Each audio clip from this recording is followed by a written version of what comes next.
ሰላም ጤና ይስጥልኝ ውድ ተመልካቾቻችን ሳምንታዊው የጋዜጠኝነት ውድድር ተጀምሯል። ዛሬ ደግሞ በአዲስ ምዕራፍ ከተወዳዳሪዎች ጋር ተገናኝተናል። በዚህ ምዕራፍ ደግሞ ባለፉት ሳምንታቶች በተመለከታችሁት መንገድ አድዋን ተመልክተዋል። የአድዋ ሙዚየምን ፒያሳ የሚገኘውን እሱን እያንዳንዱ በየራሳቸው መልክ በየራሳቸው ከለር ይዘግቡልናል። በመሆኑ የዛሬው ውድድር ስለ አድዋ እያወሳን እየተነጋገርን ቆይታ እናደርጋለን። ፕሮግራማችንን የምንከፍተው ከፊታችን ባሉ ወላጆቻቸው በሚሰጡ ሞራል ነው። እስቲ ለሁሉም ተወዳዳሪዎች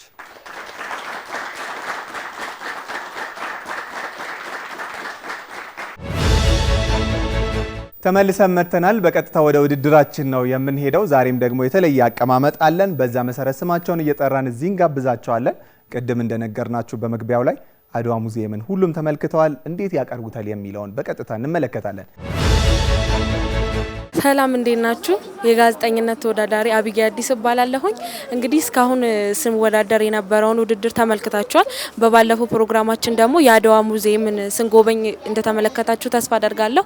ዛሬ ደግሞ የጎበኘነውን በሪፖርት መልክ እንድናቀርብ በዳኞች ፊት አሁን ለመወዳደር እንገባለን። ስለዚህ እኔም የተቻልኩትን ያየሁትን በአድዋ ሙዚየም ለእናንተም ለማቅረብ ለዳኞቹም እወዳደርበት ዘንድ ለእነሱም አቀርባለሁ።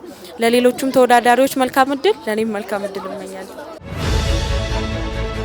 የመጀመሪያ ተወዳዳሪያችን በዋይኤ 16 የተወከለች ነች። አቢጌ አዲስ እያጨበጨብን ወደ መድረክ እንጋብዛታለን።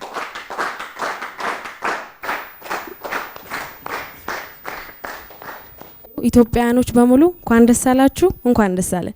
ምክንያቱም ዛሬ ታሪክ ተሞሽራለች፣ አድዋ አካል ለብሳለችና። ይህ ከጀርባ የምትመለከቱት የአድዋ ድል መታሰቢያ ሙዚየም ይሰኛል።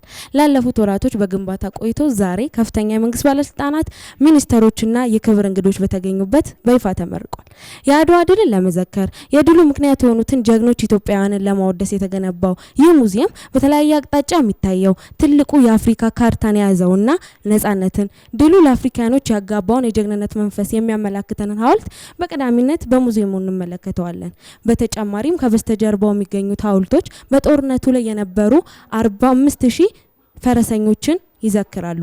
ሙዚየሙ በዋነኝነት 8 መግቢያ በሮች ያሉት ሲሆን እነዚህም ሰሜን፣ ደቡብ፣ ምዕራፍ፣ ምስራቅ የድል የፈረሰኞች የፓን አፍሪካኒዝምና የአርበኞች በሮችን በመባል ስያሜያቸውን አግኝተዋል። ሌላኛዎቹ የሙዚየሙ ግርማዎች ደግሞ የ12ቱ ጀግኖች አባቶቻችን ሐውልቶች ናቸው። ከአራቱም የኢትዮጵያ ማዕዘናት በጥቅሉ 120,000 የሚሆኑ ጦረኞችን እየመሩ የመጡ ንጉስ፣ ልዑል፣ ራስ፣ ፊታውራሪ፣ ደጃዝማች የተሰኙ ማዕረጎች ያላቸው ጥበበኛ የጦር መሪዎቻችን ሐውልት ማራኪ በሆነ መንገድ በዚህ ሙዚየም ውስጥ ይገኛል። የገበሬዎች ኮሊደርን ይዘን ወደ ሙዚየም ውስጠኛው ክፍል ስንገባ በግራና በቀኝ የተሰቀሉ የኢትዮጵያ ዘማቾች ስልጡን ወታደር ሳይሆን ገበሬዎች ስለመሆናቸው፣ ሴቶች በጦርነቱ ላይ ያላቸውን አስተዋጽኦ፣ እነዚህንና በሰዓቱ የነበሩ ሁኔታን የሚያመላክተን ስዕሎችን እናያለን። ታዲያ እነዚህን ስዕሎች እያደነቅን ወደ ሙዚየም ውስጠኛው ክፍል ስንገባ በሰዓቱ ሲገለገሉባቸው የነበሩ ከእንስሳ ቆዳ የተሰሩ የምግብ መያዣ፣ የውሃ መጠጫ፣ አገልግል፣ የቅመም መያዣና ወረንጦ እንዲሁም የንጉሰ ነገስቱ የዘማቾቹ የጦር መሪዎቹ አልባሳት በዚህ ሙዚየም ውስጥ ተካተዋል። በሌላ በኩል ዞር ስንል የኢትዮጵያ ሕዝብ ክተት መክት ተብሎ የተጠራባት ነጋሪት፣ የኢትዮጵያ ልጆች ይዘውት የወጡት ጋሻ፣ ጎራዴ፣ ጦር፣ ጠመንጃ፣ የተማረከ መድፍና በወቅቱ የተነሱ ፎቶግራፎች በታሪክ ምልሰት የውሃሊት ተራምደን አድዋን እንድናስብ ያደርጉናል። ማራኪ በሆነ ኪነ ህንጻ አድዋን አስረጂ ሆኖ የተገነባው ይህ ሙዚየም ሌላ የምንመለከተው ነገር የጣሊያኖች ምሽግ፣ የኢትዮጵያኖች ምሽግና ከ6 እስከ 9 ሰዓት የፈጀው ጦርነት የተካሄደበትን ሰንሰለታማ ቦታ ለመወከል የተገነባውን ያሸኑ ገበታ ነው። ይህ ብቻ አይደለም። ትላልቅ የዓለማችን የጋዜጣ ድርጅት የዘገቧቸው ጥቁር ኢትዮጵያኖች ስለማሸነፋቸው፣ ጣሊያኖች ስለመሸነፋቸው የሚዘግቡ በርከት ያሉ ጋዜጣዎችንም እንመለከታለን። የተከበራችሁ ተመልካቾቻችን በምረቃው ዕለት ተገኝቼ ያደረኩትን ጉብኝት በቀጥታ ስርጭት ዘግብላችሁ ነበርኩት። እኔ አቢጌ አዲስ ነኝ። መልካም ጊዜ።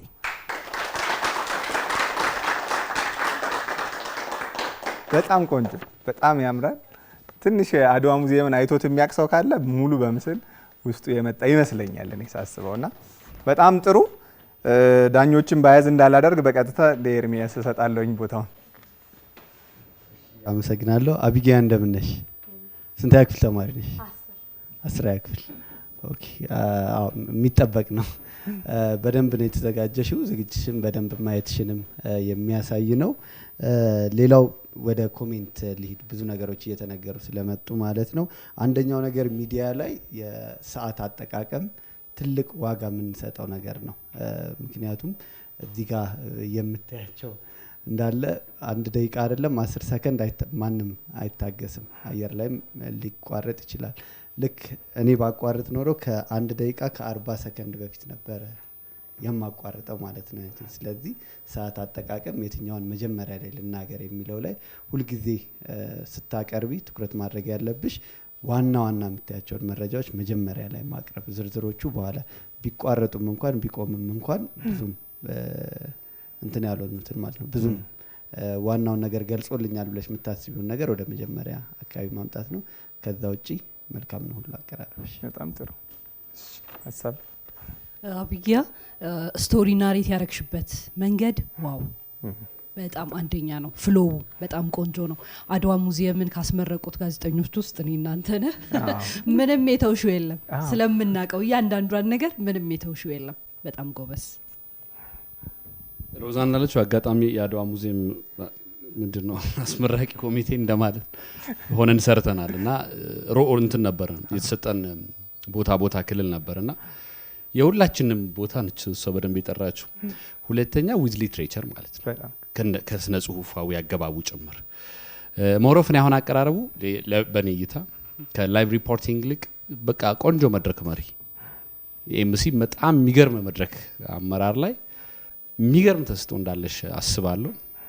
ሴት መድረክ መሪ ደግሞ በጣም ያስፈልጋልና እንደዚህ ሐሳቧን ሶፊት 5 ይሰብሰብ 5000 ሰው ይሰብሰብ እንዲህ ሳይቆራረጥ መግለጽ በጣም አሪፍ ይመስለኛልና በተለይ ጋዜጠኝነቱም አንዱ አካል ነው የመድረክ መምራትና እሱ ላይ በጣም እንድትበረቺ አደራ ማለት ፈልጋለሁ። ከዛ ውጪ ላይቭ ሪፖርቲንግ ሲሆን ማይክ አያያዝ እንደው ኤርሚ ኮሜንት ያደርጋል ብዬ ያስብ ነበር። ብዙ ጊዜ እንደዚህ ምን ይዘው ለምንድን ነው ኢቲቪ የምትለው ሎጎ አለች አይደል? እሷ እንዳትሸፈነውና እሱን ሁሌ ኮንሲደር ማድረግ ያንቺ አያያዝ ይሄ ነበርና እሷ ብቻ ነች እንጂ ከዛ ውጪ ፐርፌክት። ስለዚህ የዳኞቹ ውጤት ቀጥታ እናያለን። 10-10-8 እናመሰግናለን።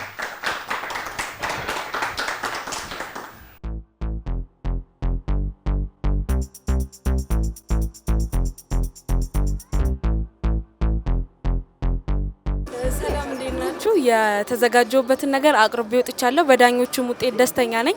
ጥሩ የሆነ አስተያየትን ሰጥተውኛል። በተለይ ጋዜጠኛ አንተነ በመድረክ ላይ ጥሩ እንደሆንኩኝ በመድረክ ስራ ላይ ከዚህ በኋላ መቀጠል እንዳለብኝ ነግሮኛል። 10-8 ውጤት ተሰጥቶኛል። ደስ ብሎኛል። አመሰግናለሁ። በጣም ጥሩ።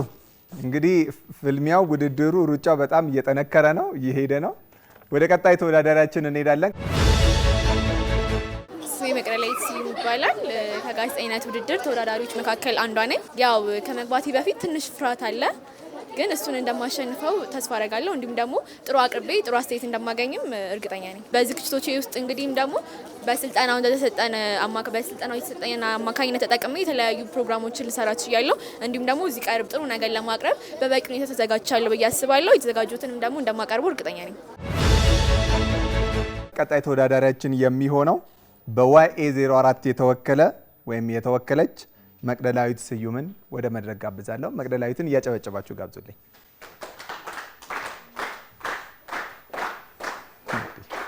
ሰላም፣ እንኳን አደረሳችሁ፣ እንኳን አደረሰን። ዛሬ የአድዋ ድል በዓል ነው። በዓሉንም ምክንያት በማድረግ አሁን የሚገኘው የካቲት 3 2016 ዓ.ም ላይ ለአድዋ ድል ጦርነት መታሰቢያ በሚል በይፋ በተመረቀው የአድዋ ሙዚየም ውስጥ ነው። እንደምትመለከቱት ከአሸዋ ገበታ ጀርባ ነው የሚገኘው። ይህ ቦታ እንግዲህ በወቅቱ የነበረውን የጦር አሰላለፍ፣ የአድዋ ጦርነት መልክዓ ምድርና የውጊያ ቦታዎችን ያሳየናል። በኢትዮጵያ መከላከያ በጂኦስፓሻል አማካኝነትም ነው የተመሰረተው። እዚህም ላይ እንግዲህ ምንድብዳቤ የተሰኘው ቦታ ላይ ከ6 እስከ 7 ሰዓት የሚረዝመውን ረጅሙን ጦርነት ያካሂዱበት ሲሆን ከዚህም በተጨማሪ ደግሞ እና አባጎሩም የተሰዉበት ቦታ ነው። ሌላው ደግሞ የኢትዮጵያ አድዋ፣ የጣሊያን ደግሞ እንጥጮ የተባለው ቦታ ላይ ሰፍረው ጦርነቱን ሲያካሂዱት የነበረ ሲሆን ይህም 20 ኪሎ ሜትር ላይ ርቀት ነበረው። በዙሪያም እንግዲህ የተለያዩ ሰዎች በዓሉን ምክንያት በማድረግ ሙዚየሙን እየጎበኙ ይገኛሉ። አብሬያችሁ የነበርኩት እኔ መቅደላዊት ስዩም ከፒያሳ የአድዋ ድል ሙዚየም ነበር። ኢቲቪ ልጆች አለም መልካም። እናመሰግናለን። መቅደላዊት ስዩም በዋይኤ 04 ተወክላለች። ይሄኛው የመጨረሻው በዳኞች የሚሰጥ ውድድር ነው። ቀጣይ ተዘጋጁ። በቴሌቪዥን መስኮት የምትከታተሉን በጋዜጠኝነት ውድድር ላይ መሳተፍ የምትፈልጉ በሙሉ እንዴት እንደምትመዘገቡና እንደምትወዳደሩ መልእክቶችን እንልክላችኋለን። ቀጣይ ዓመት 2018 ደግሞ አዲሱ ዓመት ውድድር ይቀጥላል። በቀጥታ ወደ ዳኞች ነው የሚሄደው። ቆንጆ ነበረ አቀራረብሽ፣ ወድጄዋለሁ። ትንሽ ያየሁት ነገር ቶሎ ሰጥቻቸው ልውጣ ያልሽ ይመስላል እና ነርቨስ ባትሆኝም እንኳን አንዳንድ ጊዜ መረጃዎችን አሉ ወይ ስንቸኩል ከዛ ቦታ ውጡ ሲባል በቃ ቶሎ ነገር አድርጊያቸው ልውጣ ይላልና እንደዛ ሲሆን ምን ይሆናል? የቃላት መደራረቦች ይመጣሉ። ኦዲየንሱ ሙሉ መልእክትሽን ላይሰማ ይችላልና ምንም እንኳን ሰዓት ባይኖር ተረጋግቶ በተመረጡ ቃላትና የተመረጡትን አረፍተ ነገሮች በማድረግ ለተደራሹ ማቅረብ አንዱ ውጤታማ ነው። ራስን ማስተዋወቅም እንዳለ ሆነ ማለት ነው። በጣም ጥሩ። ሌላ የሚሰጡ ሀሳብ ከሌለ ወደ ነጥብ እንሄዳለን። ነጥቡን እንመለከታለን። የምትገኙት ኢቲቪ የልጆች ዓለም ቻነል ላይ ነው። የጋዜጠኝነት ውድድር እየተካሄደ ይገኛል። በሶስት ዳኞች በብዙ ወላጆች መሀል እንገኛለን። እናንተ ደግሞ በቴሌቪዥን መስኮት እያያችሁ ቀጣይ እንመጣለን ለምትሉ የ2018 ዓ.ም የጋዜጠኝነት ውድድር ለእናንተ እንዴት እንደምትመዘገቡ ማስታወቂያውን በቅርብ እንለቅላችኋለን። ከኛ ጋር ቆዩ። በቀጥታ ወደ ዳኞች ውጤት እንሄዳለን። ዳኞች ነጥብ ያሳዩኛል። 10-8-7 እናመሰግናለን። በጣም ጥሩ። ወደ ቀጣይ ተወዳዳሪያችን ነው የምንሄደው። ሰላም እንዴት ናችሁ? ዮሴፍ ደረጀ የጋዜጠኝነት ተወዳዳሪ ነኝ። እንግዲህ በጥሩ ሁኔታ አዘጋጅቼ ለዳኞች አቀርባለሁ። በደንብ ተዘጋጅቻለሁ። የቀጣይ ተወዳዳሪያችን ደግሞ በዋይኤ 29 ተወክሏል። ዮሴፍ ደረጀን እያጨበጨብን ወደ መድረክ እንጋብዘዋለን።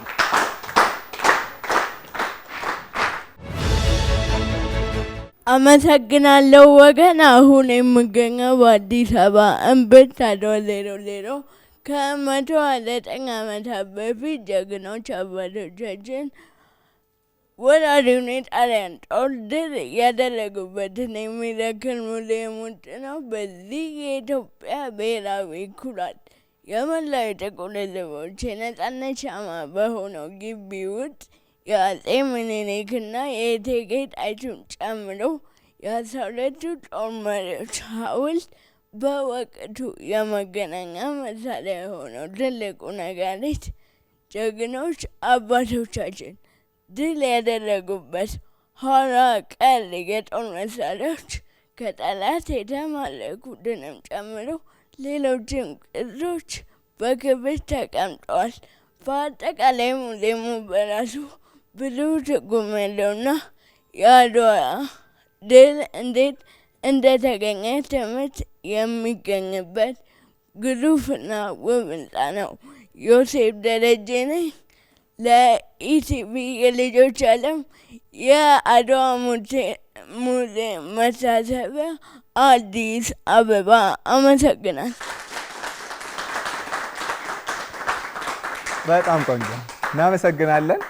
ዮሴፍ ብዙ ስለማታውቁት ይሆናል የራሱ ዩቲዩብ ቻናል የራሱ ቴሌግራም አለው። ብዙ ጋዜጠኝነትን እዚህ ውድድር ከመጀመሩ በፊት የጀመረ ተወዳዳሪያችን ነው። አሁንም ደግሞ ባያችሁት መንገድ አድዋን ጎብኝቶ ሀሳቡን አቅርቦልናል። እንግዲህ ዳኞች እዚህ ላይ ሀሳብ ትሰጣላችሁ። ቀጥታ ወደ አንተ እንሄዳለን። አንድ የዶይቼ ቬለ ጋዜጠኛ ነበረ ከብራሰልስ የሚዘግበው ልክ የሱ አይነት አዘጋገው ስታይል ነው እና በጣም ደስ ይላል። መረጃዎቹ አጭር ናቸው፣ ምስል ይከስታሉ። ሀሳቦቹን ያጠቃለለበት መንገድ ሁለተኛው እዛ ላይ ያየውን ነገር ትርጉሙ አንድምታው ምን እንደሆነ ያየነው ነገር እናያለን፣ ግን ትርጉሙ ምንድነው ለዚህ ትውልድ የሚለውን ደግሞ ፍሬም አድርጎ የነገረበት መንገድ በጣም አሪፍ ነውና አንደኛ። በጣም ጥሩ። እንዴት ነው ዮሴፍ? ስላገኘሁህ ደስ ብሎኛል። በጣም እንዴት ልበለ ኩል የሆነ ጋዜጠኛ ድሬሲንግ ነው ያለክ። በጣም ለቦታው የሚመጥን በጣም ቆንጆ። ከዛ ውጪ ካለምንም የሀሳብ መቆራረጥ ነው የሰማሁት። እንኳን የለውም ሀሳብህ ላይ በጣም በሚያስገርም መልኩ ነው የተከታተልኩት። በጣም ቆንጆ ያለውን አካባቢ ያለውን ሁኔታ በደንብ ለመግለጽ የምትጥርበት መንገድ ከዚህ በላይ ገና አቅም እንዳለ ከዚህ በላይ መሄድ እንደምትችል የሚያሳይ ነውና እኔ በጣም ነው የወደድኩት። በጣም ቆንጆ ነው እና እንዳለው አንቴ የድሮ ጋዜጠኞች ፊሊንግ አለው ድምጽህ ላይ አቀራረብህ ላይ ብዙ ጊዜ ትከታተላለህ የድሮ ጋዜጠኞችን እንደዚህ። ስለዚህ እንግዲህ ክስተት ነው። በጣም ጥሩ። እኔ ምንም አልልም። ለሌሎች መነሳሳት ትሆናለህ ነው የሚለው። ደስ ብሎኝ የተከታተልኩትም እንደገና ደግሞ ብዙ መስራት የሚችሉ የሚፈልጉ በየቤታቸው ያሉ ታዳጊዎች አሉ። ለታዳጊዎች ብቻ ሳይሆን ወላጆችም በየቤታችሁ ያሉ ልጆችን እንድትመለከቱ የሚያደርግ ነው ነው የሚለው። በጣም ጥሩ። አንድ የተመቸኝን ነገር ሳላወራ ካለፍኩ ቅር እንዳይለኝ ልክ ሲቀበለኝ አመሰግናለሁ ወገን ከእንደዚህ ብሎ የወሰደው ልክ ላይቭ ላይ አንከሩ ሲልክለት የለም ልክ እንደዛ ነው ፒክ አድርጎ የወሰደውና በጣም ነው ደስ ያለኝ እንደዛ ሲላ። በጣም ቆንጆ ነው። አሁንም እኔ ላለማውራት የምሞክረው እዛ ውጤት ካልቀየርኩ ለዛ ነውና በጣም ጥሩ ስለወሰናችሁ አሁን ውጤት ማየት እችላለሁ። 10 9 10 እናመሰግናለን። በጣም ቆንጆ ውድድሩ በቆንጆ ሁኔታ አሳልፌያለሁ። እንግዲህ የሰራሁትን አግኝቻለሁ። በቀጣይ ከዚህ በላይ እንደምሰራ አልጠራጠርም። አመሰግናለሁ። ስሜ ቅዱስ ያሬድ ይባላል። እንግዲህ ዛሬ የማቀርበው ባለፈው ዕለት አድዋ ድል መታሰቢያ ነው ሙዚየም ሄደን ስለ ሰማነው ነገር ነው ስለ ጎበኘነው ነገር እና እኔ ላቀርብ የፈለኩት ደግሞ ስለ ፋውንቴኑ ትርጉም ነው። የፋውንቴኑ ትርጉም ማለት ከአድዋ ድል በነበረው ጦርነት ወይም ደግሞ ጣሊያኖች ከአምባላጌ ጦርነት ሸሽተው ወደ መቀሌ በሄዱበት ጊዜ ስለነበረው ጦርነት ነው የማወራው። እና ማለት ዛሬ የምናቀርበው ስለ ሪፖርተር እንደሆነ መጠን ያው ስለ ሪፖርት ለማስመሰል ቴሌፎን ይዣታለሁ። እኔም ለ29 ጓደኞቼ መልካም ውድድር ይላል።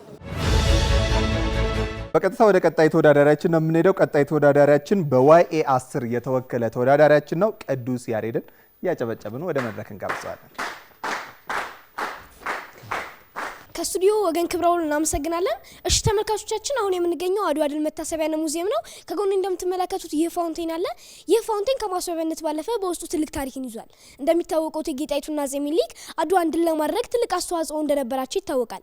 ጣሊያኖችም ከአምባላጌ ጦርነት ሸሽተው ወደ መቀሌ እንዳየሱ በምትባል አካባቢ ላይ ምሽግ በሚመሽጉበት ጊዜ ነበር ሚሊታራዊ ስትራቴጂ ታወጣ የነበረች እቴጌ ጣይቱ ጣሊያኖች ምሽግ በመሸጉበት አካባቢ የነበረው ምንጭ ውሃ በማዘጋት ጣሊያኖች በውሃ ጥም ከምሽጋቸው እንዲወጡ ማድረግ የቻለችው እና ስለዚህም ይህ ፋውንቴን ይህንን ተምሳሌት በማድረግ ተሰርቷል። እኛም የአሁኑ ዘመን ትውልድ ለቀጣዩ ትውልድ ይህን ፋውንቴንና ሙዚየም ተንከባክበን ማስተላለፍ አለብን።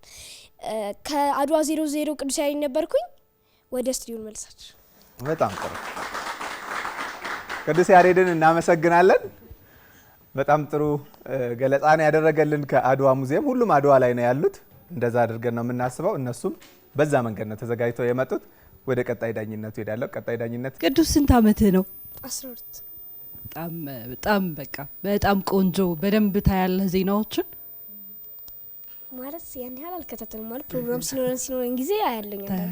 ለምን እንደዛ እንዳልኩ ታውቃለህ? ቅዱስ ስትቀበል ከሜይን አንከር ከስቱዲዮ ነው የተቀበልከው እና በጣም አድርጌ አመሰግናለሁ ብሎ ነው የቀጠለው። እና ብዙ ጊዜ ስታንድ ወይም ደግሞ ላይቮች እንደዚህ ሲሰሩ እንደዚህ አይነት መቀባበሎች አሉ። ኮረንሱን እንደቀጠለ ያስኬደዋል። እሱ ቆንጆ ነገር ነው። ሁለተኛ ነገር መረጃዎች ላይ የመረጥክበት አንግል በጣም አጠገብ የሚታየውን መሆኑ በጣም ቆንጆ ነው። እዛ ላይ ተመርኩዘ ነው ናሬት ወደ ማድረግ የገባኸው። ይሄ በትንሽ ነገር ተነስተን በአንድ ሀሳብ ግን ከኋላ ያለውን ለማሳየት ይጠቅመናል። ከዛ ውጪ እስካሁን ካሉት ተወዳዳሪዎች የሰዓት አጠቃቀምህ አንደኛ ነው። እናመሰግናለን። ስለዚህ ዳኞች ውጤት ጨርሳቸዋል ብለን እንገምታለን። 997 እናመሰግናለን። በጣም ጥሩ። እንዲህ እያለን ደግሞ ወደ ቀጣይ እናልፋለን። የቀጣይ ተወዳዳሪያችን ደግሞ የሚሆነው በዋይኤ 03 የተወከለው ተወዳዳሪያችን ልዑል አስቻለው ይሆናል። ለልዑል ቦታውን ለቃለሁ። እያጨበጨብን እንጋብዝ።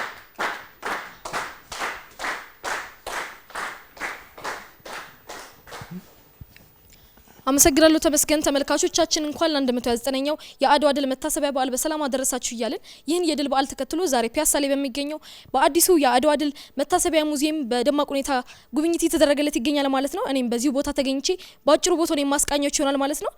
በአሁኑ ሰዓት ይህ ቦታ በመንግስት ከፍተኛ በሆኑ የመንግስት ባለድርሻ አካላት ጉብኝት ሲደረገለት ይገኛል ማለት ነው። ሙዚየሙ ከአድዋ ከ127 ዓመት በኋላ በ128ኛ ዓመቱ ታስቦበት የተሰራ የድሉ ማስታወሻ ነው። 8 በሮች ሲኖሩት ሰሜን፣ ደቡብ፣ ምስራቅ፣ ምዕራብ ጀግኖች በሮችን ጨምሮ የድል በር፣ የፓን አፍሪካን በር፣ የአርበኞች በርና የፈረሰኞች በር ተብለው የተሰየሙለት ሙዚየሙ 3ቱን አይረሴ መድፈኞች ጭምር የ12ቱን ታዋቂ የጦር መሪዎች ሐውልት በዋናው የሙዚየሙ መግቢያ በር ላይ ይገኛል ማለት ነው።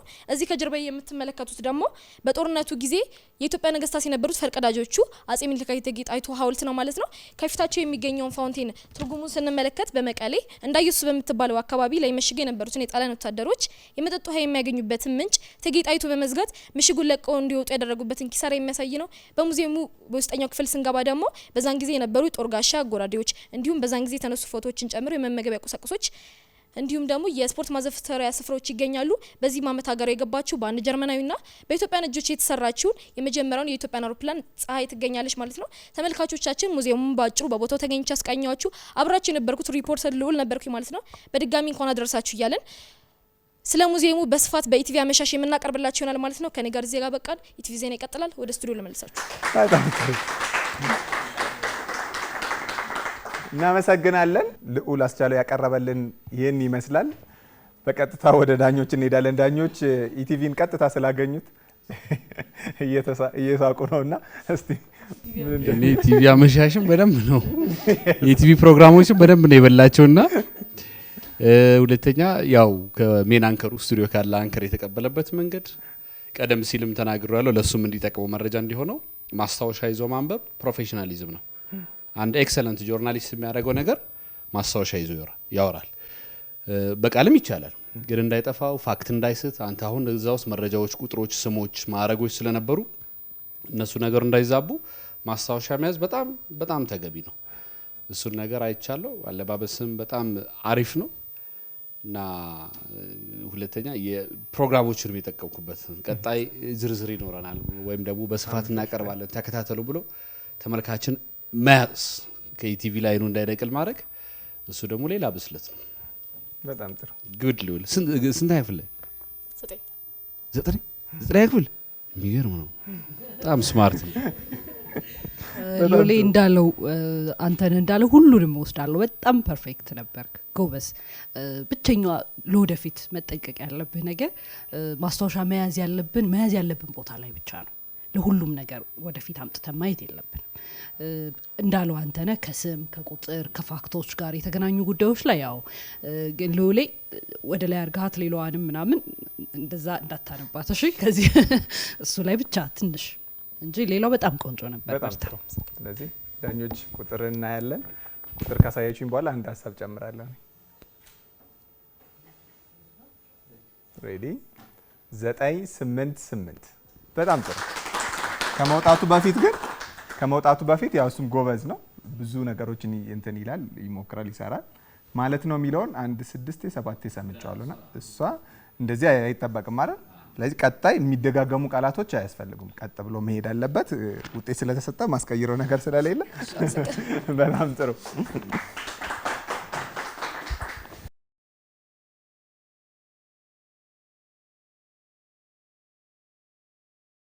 ውድድሩ አሪፍ ነበር። ነጥቡም በቂ ነው ብዬ አስባለሁ። የተዘጋጀሁትን ሙሉ ለሙሉ ባላቀርብም ነጥቡ በቂ ነው ብዬ አስባለሁ። ያው ያላቀረብኩበት ምክንያት ሙሉን ሳየው ሰዓት አጠቃቀም ብዙ የሚወስን ይመስለኛልና ሳስበው አንዳንዶቹን ዘለል አድርጌያቸዋለሁ ይመስለኛል። ነጥብ እንዳይቀነስብኝ ካለኝ ፍርሃት ነው። የእስከዛሬ ውጤቴ አሪፍ ነበር። አሁንም ያው ተመሳሳይ ውጤት ነው፣ ብዙ አይለይም። ተመልሰን መጥተናል። ተመልካቾቻችን ኢቲቪ ልጆች ዓለም ቻናል ላይ ትገኛላችሁ። የጋዜጠኝነት ውድድር ደግሞ በ30 ተወዳዳሪዎች መካከል እየተከናወነ ይገኛል። በቀጥታ ወደ ቀጣይ ተወዳዳሪያችን እናልፋለን። ቀጣይ ተወዳዳሪያችን በዋይኤ 25 ተወክላለች። ያም ሄኖክን እያጨበጨብን ወደ መድረክ እንጋብዛለን። ሰላም ጤና ይስጥልን ክብራትና ክብራን ተመልካቾቻችን እንደምን ሰነበታችሁ። ዕለተ እሁድ ግንቦት 2017 ዓ.ም ሸጎሌ ከሚገኘው ከኢቲቪ ልጆች ዓለም ቀጥታ ስርጭት የሚቀርብላችሁ ጉብኝት የተሰኘው ፕሮግራማችን እነሆ ተጀምሯል። ከዝግጅቶቹ ጋር አብሬያችሁ ቆይታ ማደርገው እኔ ያም ሄኖክ ነኝ። እስከ ፍጻሜ ድረስ አብራችሁን እንድትቆዩ እንጋብዛለን። እንግዲህ ዛሬ ሚኒሊክ ተወልዶ በአነሳ ጋሻ ግብሩ እንቁላል ነበር ይህን ጊዜ አበሻ ገበያው ቢሞት ተተካ ባልቻ መድፍ አገላባጭ ብቻ ለብቻ የተባለላቸውን የኢትዮጵያ ጀግኖች አባቶቻችን ለመዘከር የተሰራውን አድዋ 00 ሙዚየም እናስጎበኛቸዋለን። የአድዋ ድል የኢትዮጵያ ብሔራዊ ክብር ማህተብ፣ የጥቁር ህዝቦች የነጻነት ተጋድሎ ቀንዲል ነው። አድዋ የታላቅ ህዝቦች ታላቅ ድል ነው። በሙዚየም ውስጥ ስንገባ 4 ሐውልቶችን እናያለን። ይህም ከሰሜን፣ ከደቡብ፣ ከምስራቅና ከምዕራብ የመጡትን 45000 የኢትዮጵያ ፈረሰኞችን ወክለው ያሉት ሲሆን ከተሳተፉት ከ120,000 ኢትዮጵያውያን ውስጥ መካከል 12ቱ የጦር መሪዎች 45,000 ደግሞ ፈረሰኞች ናቸው።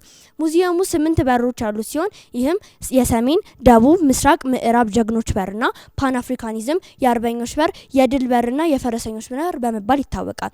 4ቱ የአቅጣጫ በሮች ከአራት አቅጣጫ የመጡትን ጀግኖች ኢትዮጵያውያን ድልን አበርክተውልናል በማለት በዳይሬክሽን ተሰይመዋል። ሌላው የምናየው ፋውንቴኑ ሲሆን ይህ ፋውንቴን ደግሞ እንደሚታወቀው አድዋ ከጣሊያን ጋር የተደረገ የመጨረሻው ጦርነት ነው። ከአድዋ በፊት መቀሌ፣ ከመቀሌ በፊት ደግሞ አምባላጌ ላይ ጦርነቶች ተካሂደው ነበር። መቀሌ ላይ ልዩ ቦታው አምባላጌ ጦርነት ሸሽተው መቀሌ ላይ ልዩ ቦታው መቀሌ ላይ ምሽግ ይመሽጋሉ። ይህም ምሽግ እጅግ በጣም አስቸጋሪ እንዲሆን በእሾህና በተሰባበረ ጠርሙስ ዙሪያውን ያጥሩታል። ይህ ጊዜ በጣም ፈታኝ ነበር። እንዲሁም አባቶቻችን ለሰማዕትነትም ተጋልጠው ነበር። በጦርነቱ ጊዜ ብልሃና ስትራቴጂስት እቴጌ ጣይቱ የውሃ ማቋረጡን ስትራቴጂ ያወጣሉ።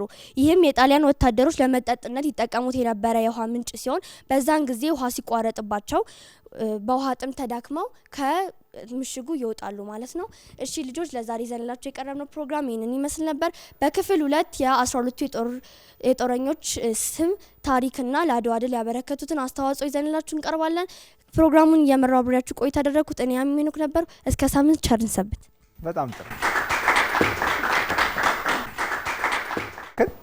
ከአድዋ ሙዚየም አስቃኝታናለች። በቀጥታ ወደ ዳኞች ነው የሚሄደው። ዳኝነቱን ደግሞ ለሮዛ እሰጣለሁ። በጣም ነው የምታምሪው። አለባበስሽ፣ ንቅሳቱ በጣም ቆንጆ ነው። ድምጽሽ በጣም ቆንጆ ነው።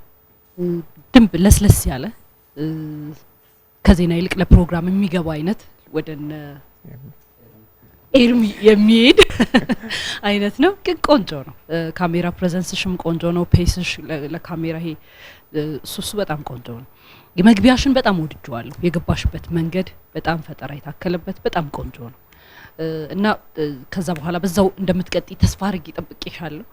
ትንሽ ወረቀቶች ላይ መመልከትሽን አብዝተሽዋል። ቀነስ ብታረጊው ዊሽ አረግ ነበር። ቀነስ አድርገሽው ደሞ ትችያለሽ። በደንብ ያስታውቃል። ዝግጅትሽ ያስታውቃል። ሀሳብሽ መናጠብ የለውም። ኮሄረንስ አለው። የምትናገሪበት መንገድ በጣም ቆንጆ ነውና ብዙ እርሻቸው በጣም አስፈላጊ ነገሮች ብቻ ሲሆን ወደ ወረቀቶች ተመልከቺ። ራስሽን ያስተዋወቅሽበት መንገድ በጣም ቆንጆ ነው። ወድጄዋለሁ። አጨራረስሽ ፍሎው አለው። በደንብ በቃ የሚይዝ ነገር ነውና በጣም ወድጄዋለሁ። በርቺ። እሺ፣ አመሰግናለሁ። በጣም ጥሩ ኤርሚ። ያም በጣም አሪፍ ነበረ። ደስ የሚል ነበር። እኔ ሳያት እንደውም አዲን እያስታወሰችኝ ነበር። አድዋ ላይ ዶክመንተሪ የሰራች ባልደረባ አለችን እንዲህ እንዳንቺ ሆና እሱን እያስታወስኩ ነበረ። በጣም ቆንጆ ነው። ከላይቭ ዜና ሪፖርት ይልቅ ለኔ ወደ ፕሮግራም ያደላ ነበረ። ከዛ ባሻገር ደግሞ ተመልካቾቻችን ኢትዮጵያ ውስጥ ያሉ ናቸው። በአማርኛ ነው የምናቀርበው። አንድ ቦታ ላይ ምናምን ይመስለኛል ጉራማይሌ እንግሊዝኛ የመጠቀም ነገር አየሁኝ። እነዛ ነገሮች ወይ መተርጎም አለባቸው ወይ በጣም አማራጭ ካላጣን በስተቀር አንጠቀምም። እንደዚህ አይነት ነገሮች ላይ ጥንቃቄ ማድረግ አለብን። ለሌሎችም ሌላ ጊዜም ማለት ነው። የሚጠቀሙም ካሉ ትክክል አይደሉም። እነሱን ምሳሌ መውሰድ የለብንም። ስለዚህ እነዛን ነገሮች እንድታያቸው ነው። በተረፈ በጣም ቆንጆ ነበር። በጣም ጥሩ። ዳኞች ነጥብ ታዘጋጁልናላችሁ። 8 9 7 እናመሰግናለን። ትንሽ ሰዓት ስጡኝ ብላ ነበርና ቦታውን ለቃለሁ ይለሳ። እሺ፣ እንኳን ደህና መጣችሁ። እንኳን ደህና ቆያችሁ። አመሰግናለሁ። ያው እኔ ማወራው እንደግሌ ነው። ይህ ውድድር በጣም ለኔ ጠቅሞኛል። ብዙ ነገር ተምሬበታለሁ፣ ብዙ ነገር አግኝቼበታለሁ። እናንተንም ቢሆን ብዙ ጠቅማችሁኛል። አመሰግናለሁ ዳኞችም። ግን አሁን አንድ ነገር የመጨረሻ ነገር እናገርና ጨርሳለሁ። መጀመሪያ ግን እናቴን ወደዚህ ጋብዙ። እናቷን እያጨበጨብን እባካችሁ እያጨበጨብን ወደ መድረክ እንጋብዛታለን። እናቴን እኔ በህይወቴ አመስግኛት አላውቅም። በጣም ትልቅ እናት ናት። በጣም ጥሩ ሰው ናት። በቃ ለራሷ ሳትሆን ለኔ ትጨነቃለች፣ ታስባለች፣ ታሳልኛለች። ረጅም እድሜ እግዚአብሔር ይስጥሽ። በጣም ወድሻለሁ። ከማንም በላይ ስለምታስብልኝ አመሰግናለሁ። እንዳንቺ አይነት እናት ስላለኝ በጣም እድለኛ ነኝ።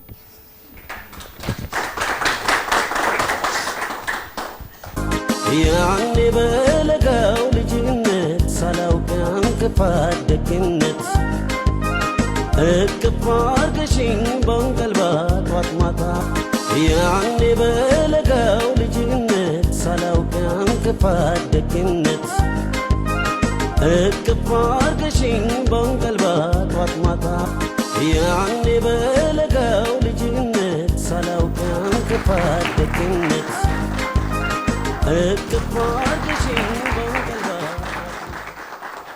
እሺ አመሰግናለሁ። ብዙ ጊዜ ሰንበት ተማሪ ናት። ብዙ ነገር አታጠፋም፣ ከቤት አትወጣም።